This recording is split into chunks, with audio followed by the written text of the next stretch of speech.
Assalamualaikum warahmatullahi wabarakatuh. Welcome back to my channel. Oke teman-teman, untuk video kali ini kita akan membahas latihan soal tentang keperawatan jiwa. Semangat belajar. Untuk nomor 1, seorang laki-laki umur 70 tahun dirawat di rumah sakit jiwa dengan bicara kacau dan tidak jelas. Dari hasil wawancara, pasien sering pusing dan mengeluh sakit kepala. Tidurnya sering terbangun pada malam hari, lupa terhadap peristiwa yang baru terjadi, dan sering meninggalkan benda-benda yang dipakainya di sembarang tempat. Hasil pengkajian tekanan darah 160/100 mm Hg, frekuensi nadi 80 kali per menit, suhu 37 derajat Celcius. Nah, apakah penyebab gangguan kognitif pada kasus tersebut? A. Tumor otak, B. Trauma kepala, C. Penyakit sistemik, D. Proses degenerasi, E. Gangguan peredaran darah. Nah, jawaban yang benar adalah bagian D. Proses degenerasi. Pembahasannya, karena penurunan atau kemunduran keadaan secara fisika dan kimia dalam sel, jaringan, atau organ yang umumnya itu disebabkan oleh penuaan. Oke, selanjutnya untuk nomor 2, seorang laki-laki berusia 23 tahun diantar keluarga ke poliklinik rumah sakit jiwa. Hasil wawancara, pasien dimarahi oleh dosennya karena beberapa kali terlambat dan setelah dosennya pergi dia membanting buku catatannya. Pasien sering membanting barang-barang di rumah jika marah pada orang lain. Apakah mekanisme pertahanan ego pada kasus tersebut?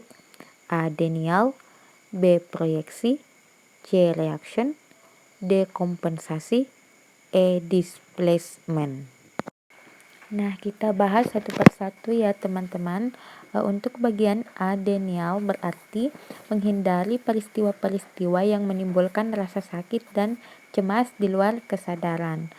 Kemudian untuk bagian B, proyeksi berarti menyalahkan orang lain atau objek mengenai kesulitannya sendiri yang tidak baik. Kemudian untuk yang ketiga, reaction, pertahanan ego reaction itu berarti mengubah dorongan-dorongan yang tidak dapat diterima menjadi kebalikannya, menjadi dapat diterima. Untuk bagian D, kompensasi berarti menutupi kelemahan dengan menonjolkan sifat yang baik. Kemudian untuk bagian E, displacement, itu mengarahkan dorongan-dorongan atau kemarahan yang tidak sesuai pada sejumlah orang atau objek sehingga dorongan aslinya terselubung atau tersembunyi.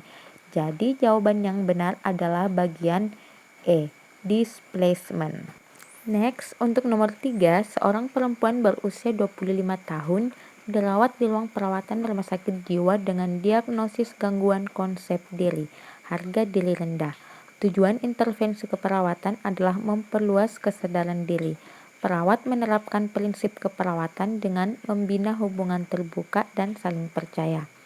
Apakah intervensi keperawatan utama pada kasus tersebut? A. Identifikasi kekuatan ego pasien, B. Tawarkan penerimaan tanpa syarat, C. Mulai dengan meyakinkan identitas pasien, D. Berikan dukungan untuk mengurangi kecemasan, E. Dekati pasien dengan cara tidak menuntut diterima. Nah, jawaban yang paling benar adalah bagian B. Tawarkan penerimaan tanpa syarat. Nah, rasionalnya adalah salah satu teknik komunikasi perawat menerima klien dengan respek tanpa menilai atau mengadilinya secara positif atau negatif.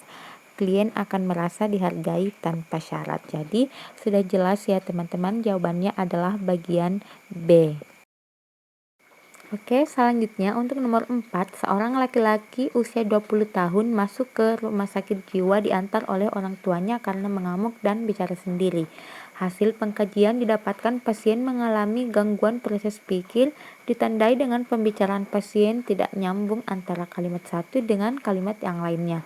Apakah masalah utama pada kasus tersebut? A. Blocking, B. Tangential, C. Perseverasi, D. Sirkumstansial, E. Kehilangan asosiasi. Oke teman-teman, kita bahas satu persatu lagi ya. Untuk bagian A, rasionalnya, blocking berarti pembicaraan terhenti tiba-tiba tanpa gangguan eksternal, kemudian dilanjutkan kembali. Kemudian untuk bagian B, tangensial, berarti pembicaraan yang berbelit-belit tapi tidak sampai pada tujuan pembicaraannya. Kemudian untuk bagian C, perseverasi, itu berarti berulang-ulang menceritakan suatu ide, tema secara berlebihan. Kemudian untuk sirkumstansial, itu untuk menurunkan atau memperbaiki gejala sebagai respon dari suatu kecemasan. Kemudian untuk bagian E, kehilangan asosiasi, berarti pembicaraan tidak ada hubungannya antara kalimat yang satu dengan kalimat yang lainnya. Nah, jadi sudah jelas ya teman-teman, jawabannya adalah bagian E, kehilangan asosiasi. Melihat dari kasus di atas, pembicaraan pasien tidak nyambung antara kalimat yang satu dengan kalimat yang lainnya. Ya, selanjutnya untuk nomor 5, seorang perempuan usia 37 tahun dirawat di RS Jiwa dengan keluhan depresi. Pasien sedang hamil trimester pertama dan khawatir karena sebelumnya telah 3 kali mengalami keguguran. Hasil pengkajian saat ini pasien sulit tidur dan mudah terbangun pada malam hari. Kontak mata kurang, tidak fokus dan gelisah. Apakah tujuan intervensi keperawatan yang sesuai pada kasus tersebut? A. Konsep diri positif. B. Pola coping klien adekuat. C. Klien mempunyai harapan. D. Menurunkan tingkat kecemasan. E. Mendapatkan informasi tentang penyebab kegugurannya. Jawaban yang paling benar adalah bagian D. Menurunkan tingkat kecemasan. Rasionalnya adalah tujuan dilakukannya intervensi keperawatan pada kasus di atas itu untuk menurunkan atau memperbaiki gejala sebagai respon dari kecemasannya. Jadi, jawaban yang paling tepat adalah bagian D, menurunkan tingkat kecemasan pasien. Demikian untuk video kali ini, mudah-mudahan apa yang kami sampaikan bermanfaat buat teman-teman dan bisa dipergunakan sebagai bekal SKB CPNS mendatang.